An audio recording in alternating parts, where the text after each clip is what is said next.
రసికం తెలీదా లేదు, రాసిక్యం తెలీదా ఏంటి, రసం తెలీదా ఏంటి, అసలు ఇంతకీ ఎట్లా మాట్లాడాలా? వెళ్ళి రావులు మేపడానికి వెళ్ళడానికి కాదు అన్నది ఆడవాళ్ళని. ఇంకెవరి దగ్గర అబద్ధాలు అడచ్చు కానీ తెలిసిన వాళ్ళ దగ్గర అబద్ధాలు ఆడటం కుదరదు. సరే ఉన్నత విషయం ఉన్నట్టు చెప్పేసి అట్ట, నేను ఆవులు మేపడానికి కాదు, ఒక గోపికని 7ంటికి రమ్మన్నా అక్కడ. నువ్వు సరే ఆ గోపికతో ఇక్కడికి రా, నా ఎదురుకున్న ఆనందాన్ని అనుభవించు, నేను వద్దంటల్లా, నేను ఈడ్చబడేదాన్ని కాదు, నీ ముఖంలో ఉన్న ఆనందం చూస్తా. ఏదో అన్నాడు చూడండి, నీ సుఖమే నేను కోరుకున్నా అన్నారు. ఏదో మాట కవిత్వంలో, ఏదో పాత సినిమాలో పాటలు కొద్దిగా చక్కగా అర్థమవుతాయి. అదేవిధంగా నీ సుఖమే నేను కోరుకున్నా అన్నారు. ఆళ్వార్ నాయకు ఏమంటుంది, ఓ కన్నా నీకు ఇష్టమైన గోపికని ఇక్కడికి రమ్మను, ఆ గోపికతో ఆనందాన్ని అనుభవించు, నేను నీ ముఖంలో ఉన్న ఆనందాన్ని చూస్తాను, ఇది నాకు పరమ ప్రాప్యం అంటోంది మాట ఆళ్వార్ నాయకు.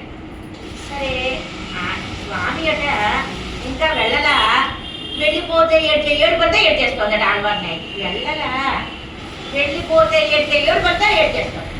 స్వామికి అనుమానం ఉంటుంది, నేను నిజంగా ఎన్నైనా ఒకసారి కిచ్చి చూసుకున్నట్ట, ఆయన వెళ్ళలేదు కదా. ఇప్పుడు ఆళ్వార్ నాయకుని ఎట్లా ఓదార్చాలి? వెళ్ళిపోతే పోనీ నేను వెళ్ళిపోతున్నాను ఏడ్చినా అందరం చదువు, ఇక్కడే ఉన్నాడు కదా, ఎట్లా సర్వజ్ఞుడైన స్వామికి కూడా ఓదార్చలేని స్థితి వచ్చిందట. ఆయన వెళ్ళిపోయిన తర్వాత ఇదివరకు ఏ గోపికనన్నా వెళ్ళిపోతే కన్నా ఆ గోపిక ఎంత బాగా ఏడ్చిందో అని చెప్పేవాడు. ఇప్పుడు నేను దగ్గరుండానే కదా ఏడిచేస్తుంది ఈ గోపిక, నేను వెళ్ళిన తర్వాత ఏడుపు నా ఎదురుకుండానే ఏడుస్తోంది అనుకున్నట్ట కన్నట్టు. వేయమలతోలినై మెరుగుమాలో ఎంత నిమయం జాతం నోక్క, అది భుజాలు వాడిపోతున్నాయి, ఒక మొత్తం వాడిపోతుంది. ఎల్లలా ఆయన ఎళ్లకుండానే పడే బాధ మాట, వెళ్ళిపోతాడేమో అన్న బాధ. స్వామికి చాలా ఆశ్చర్యంగా ఉండట, ఇంత ప్రేమ పెట్టుకున్నట ఆ గోపిక. ఆ గోపిక ప్రేమ పెట్టుకున్నారు ఆళ్వార్ నాయకు. అదే ఆ స్వామి పడే దుఃఖ, స్వామి వెళ్ళిపోతే పడే బాధ మాట ఇదంతా ఆ పదికల్లో చెప్పబడింది. ఒకటి కాలై పూసలు, ఇంకోటి మాలై పూసలు. పొద్దున్న పడే దుఃఖం ఒకటి, సాయంత్రం పడే దుఃఖం ఒకటి. తర్వాత పాత్ర చేయించడమ్మా.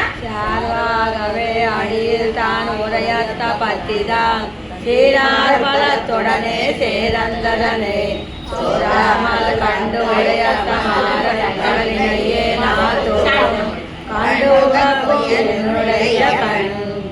భక్తి యోగాన్ని చెప్తున్నారు ఆళ్వార్. ఈ పదికల యొక్క సారం ఏంటి? భక్తి యోగాన్ని చెప్తున్నారు. భక్తి యోగం ఎన్నో అధ్యాయం భగవద్గీతలో? 12వ అధ్యాయం. తెలుసండి. ఏవం సతత యుక్తాయ భక్తాస్వాం పర్యుపాసతే ఏచాప్యక్షరం అవ్యక్తం తేషాంతే యోగ విత్తమ. చిన్నప్పుడు భగవద్గీత నేర్చుకోవాలి 12-15, అవి చిన్న అధ్యాయం. పురుషోత్తమ ప్రాప్తి యోగ 15వ అధ్యాయం, 12వ అధ్యాయం భక్తి యోగం. ఆళ్వార్ ఈ పదికలో ఏం చెప్తున్నారు? భక్తి యోగాన్ని చెప్తున్నారు. సారం భక్తి యోగం, భక్తి యోగాన్ని చెప్తున్నారు ఆళ్వార్.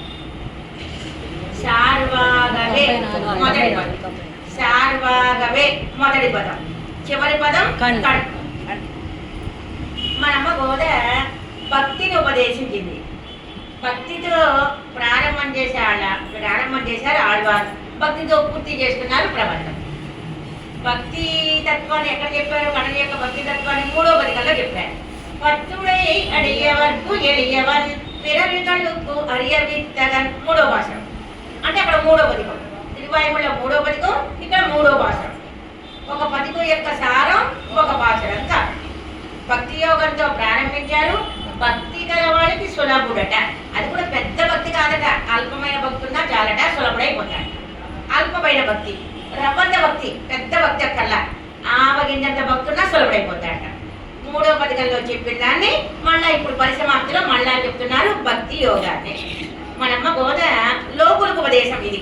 లోకులకి ఎవరు ఉపదేశం చేస్తున్నారు? మీరు భక్తి యోగం చెయ్యండి అంటున్నారు. మనమ్మ గోద భక్తి యోగాన్ని ఎన్నో భాషల్లో చెప్పింది? 5వ భాషల్లో చెప్పింది గోద.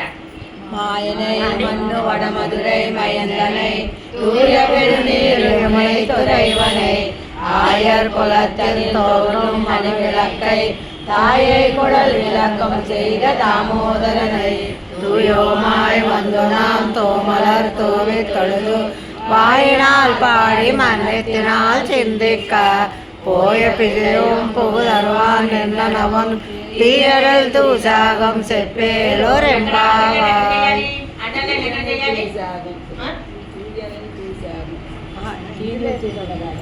ఎక్కడ చేయాలి?